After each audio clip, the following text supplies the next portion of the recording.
नमस्कार दोस्तों, मेरा नाम है हरीश साहू और मैं आप लोग को क्लास 10th का मैथ्स पढ़ाता हूँ। ठीक है, गणित विषय जो कि सीजी बोर्ड का है। तो चलिए दोस्तों, हम लोग पढ़ रहे हैं अध्याय 2 कक्षा 10वीं का। क्या पढ़ रहे हैं? क्लास 10th का हम लोग पढ़ रहे हैं चैप्टर 2 अध्याय 2 एक चर वाले रैखिक समीकरण। ठीक है, तो इसके अंतर्गत अभी तक हम पढ़ रहे थे कि जैसे कोई भी हमें समीकरण दिया जाता है तो उसका हमें क्या है, ये वाला जो गुणांक है, गुणांक, ठीक है, गुणांक। तो गुणांक का मान पता रहता था, तब हम जान जाते थे कि समीकरण का जो हल है वह कौन से प्रकार से रहेगा, रेखा क्रॉस करेगा कि रेखा समांतर रहेगा कि रेखा समपाती रहेगा। ये अभी तक हम लोग उसका जो गुणांक है उसको हम लोग a1 a2 बराबर b1 b2 इससे कंपेयर करके जान जाते थे। ठीक है, लेकिन अब बोल रहा है कि यदि गुणांक अज्ञात हो, गुणांक अज्ञात हो तो समीकरण निकाय निम्नलिखित में हो। जैसे इसमें ये ऊपर वाले में तो सब गुणांक दिया है, लेकिन यहाँ पे एक गुणांक के को क्या कर दिया है, चर राशि के रूप में दे दिया है। ठीक है, क्या है वो गुणांक है इसका, x का।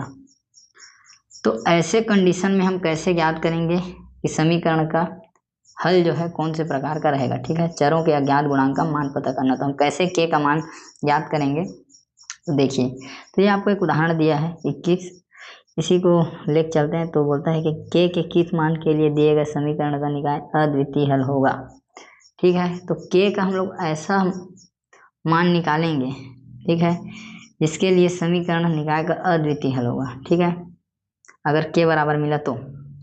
अब इसके लिए देखो, दो समीकरण दिया है, x माइनस के वाई बराबर 2 और है 3x धन 2y बराबर ऋण 5। ठीक है, यदि हम कंपेयर करेंगे तो हमें a1 का मान मिलेगा 1 और b1 का मान मिलेगा माइनस के और c1 का मान मिलेगा 2।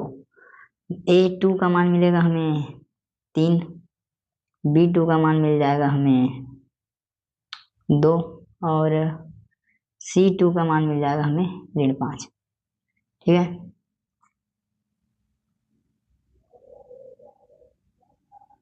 हाँ, अब देखिए ये मान निकाल दिए इस प्रकार से।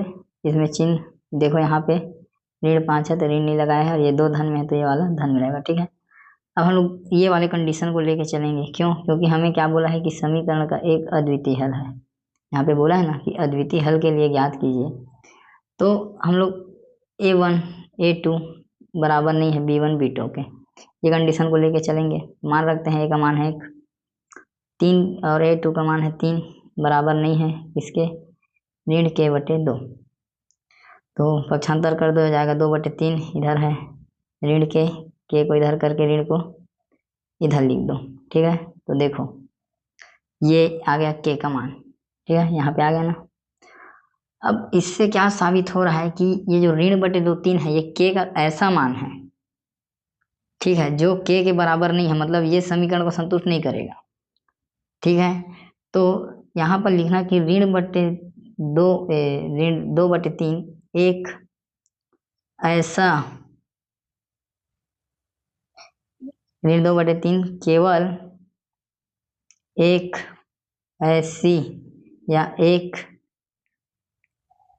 ऐसी मान है जिसके लिए समीकरण का अद्वितीय हल नहीं है। यहाँ पे हम लिखेंगे नहीं है। तो क्यों नहीं है ये मान के लिए अद्वितीय हल? क्योंकि ये k के बराबर नहीं है। तो ऋण बटे 2 के अलावा कोई भी मान समीकरण के मान से समीकरण का अद्वितीय हल होगा। ठीक है, ये आप समझ लीजिए।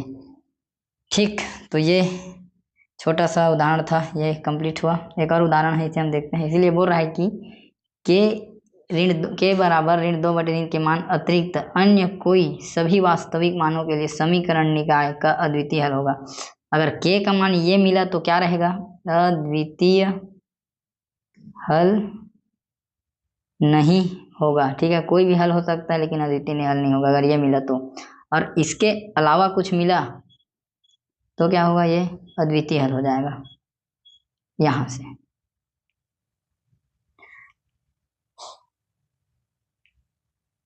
ठीक है, समझ गए आप लोग। ये बोल दिया कि के ऋण बटे 2 के मान के अतिरिक्त अन्य सभी मान के लिए समीकरण निकाय का अद्वितीय हल होगा, ये मान के लिए नहीं होगा। ठीक है, अद्वितीय हल। एक और देखते हैं उदाहरण क्रमांक 22, आपका अध्याय का लास्ट उदाहरण है। तो बोलता है कि के का मान ज्ञात की जब दिए गए समीकरण निर्णय के अंततः अनेक हल हो। अनेक हल हो मतलब हम लोग किसके लिए ज्ञात करेंगे, a1 a2 बराबर b1 b2 बराबर c1 c2। ठीक है, ये कंडीशन हम लेके चलेंगे। ठीक है, तो ये हमें समीकरण दिया है, तो मानों को रखते हैं। तो a1 का जो गुणांक है वो k ऋण 3 है, फिर बटे में है हमारा k बराबर लेके चलेंगे, ऊपर में 3 है, इसके में है k, इधर ऊपर में k है और इधर है आपका 12। ठीक, तो तीनों को हम लोग क्या करेंगे, अलग अलग प्रकार से चेक करेंगे। पहले हम देखेंगे कि a1 a2 और b1 b2 ये वाले कंडीशन को देखेंगे। फिर देखेंगे b1 b2 बराबर c1 c2 ये कंडीशन को देखेंगे। फिर देखेंगे a1 a2 बराबर c1 c2। ठीक है, ये तीनों कंडीशन हम चेक करेंगे। ठीक है, तो ये तीनों कंडीशन यहाँ पे आपके लिखा गए हैं। ठीक है, तो बहुत ही आसान है, इसके बाद कुछ नहीं करना है। देखो यहाँ से इधर के है, इधर के है, कट गया। ठीक, क्या बचा, के ऋण 3 और फिर 3 को इधर पक्षांतर कर दिए तो इधर आ गया, फिर के का मान क्या आ गया, 6 आ गया। यहाँ पर देखो तिर्यक गुणा हुआ, क्रॉस मल्टीप्लाई इस प्रकार से होगा। नहीं, बराबर का चिन्ह है तो नीचे वाला नहीं होगा, केवल पक्षांतर की क्रिया होगा। तो 12 तिया यह हो गया आपका 36 और के हो गया आपका के स्क्वायर। ठीक है, वर्ग का पक्षांतर हुआ रूट, ये 36 के इसका होता है 6 का स्क्वायर, तो कट गया। फिर के का क्या मान आ गया, 6। ठीक है, इधर देख लो, इधर भी तिर्यक गुणा होगा। ठीक है, तो 12 का गुणा के से हुआ 12 के, 12 का गुणा 3 से हुआ ऋण 36, के का गुणा के से, के का वर्ग। ठीक है, तो ये मध्य पद को तोड़ने वाला है। 12 को कैसे लिख दिया है, ऋण 12 के को कैसे लिख दिया है, तो ऋण 6 के और ऋण 6 के दोनों को जोड़ देंगे तो क्या हो जाएगा, ऋण 12 के। तो ये मध्य पद को तोड़ के बनाया है। उसके बाद उभयनिष्ठ निकाल दिए। ठीक है, इन दोनों में से के आया बाहर, इन दोनों में से 6 आया बाहर, फिर ये वाला दोनों बाहर आ गए तो अंदर में ये बचे, और के का दोनों मान अगर हम पक्षांतर करेंगे तो क्या आएगा, के बराबर 6 आएगा। ठीक है, तो दोस्तों देखिए यहाँ भी आपका के बराबर 6 मिला, a1 a2, यहाँ भी आपका के बराबर 6 मिला, b1 b2, और यहाँ भी आपका के बराबर 6 मिला, c1 c2। ठीक है, तो ये क्या है, आपस में बराबर है। तो ये जो मान मिला है 6, यही एक ऐसा मान है जिसके लिए क्या रहेगा, समीकरण संतुष्ट हो जाएगा और इसका अनेक हल होगा। तो के का वही मान सत्य होगा जो सभी समीकरण को संतुष्ट करता है। यहाँ 6 ही तीनों समीकरणों को संतुष्ट करता है, इसके लिए के का मान 6 होगा। ठीक है दोस्तों, तो ये आपका हो गया कंप्लीट। अब अगला वीडियो में हम देखेंगे प्रश्नावली क्रमांक 3।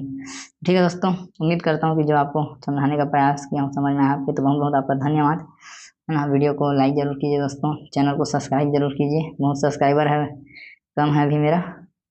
ठीक है, तो आपके सब्सक्राइब और लाइक से मेरा आत्मविश्वास बढ़ेगा। ठीक है, आत्मविश्वास मेरा बढ़ेगा।